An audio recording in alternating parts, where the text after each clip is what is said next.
পারমাণবিক হামলা কিংবা মহাপ্রলয়ে সব বিপর্যয়ে সচল থাকবে আমেরিকার কমান্ড সেন্টার, যার নাম ডুমসডে প্লেন। আকাশ থেকেই ক্ষেপণাস্ত্র ছোড়া বা যুদ্ধ পরিচালনার এই অভাবনীয় সক্ষমতা নিয়ে আবারও আলোচনায় বোয়িং ইফোরবি।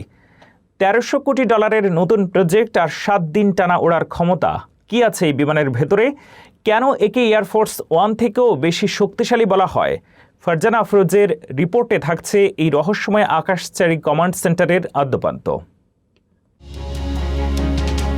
পৃথিবী যদি কোনোদিন পারমাণবিক যুদ্ধের কবলে পড়ে কিংবা স্থলভাগের সব যোগাযোগ ব্যবস্থা ধ্বংস হয়ে যায়, তবে যুক্তরাষ্ট্র কিভাবে পরিচালিত হবে? উত্তরটি হলো ডুমসডে প্লেন বা বোয়িং E-4B, যাকে বলা হয় মহাপ্রলয়ের উড়োজাহাজ।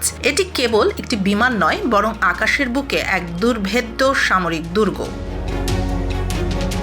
এই বিমানটি টানা 7 দিন আকাশে উঠতে পারে। এতে রয়েছে 67টি শক্তিশালী অ্যান্টেনা, যা সমুদ্রের গভীরে থাকা সাবমেরিন থেকে শুরু করে বিশ্বের যে কোনো প্রান্তে যোগাযোগ বজায় রাখতে সক্ষম। এমনকি পারমাণবিক বিস্ফোরণ থেকে তৈরি হওয়া তড়িৎ চৌম্বকীয় স্পন্দন বা ইলেকট্রোম্যাগনেটিক পালসও একে অকেজো করতে পারে না।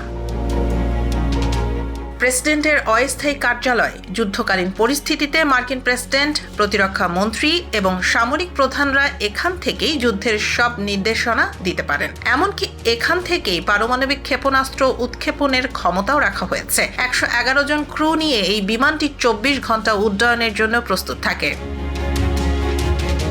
ভবিষ্যৎ পরিকল্পনা। বর্তমানে যুক্তরাষ্ট্র $13 বিলিয়ন খরচ করে 5টি নতুন বোয়িং 747-8 বিমানকে এই ডুমসডে সংরক্ষণে রূপান্তর করেছে।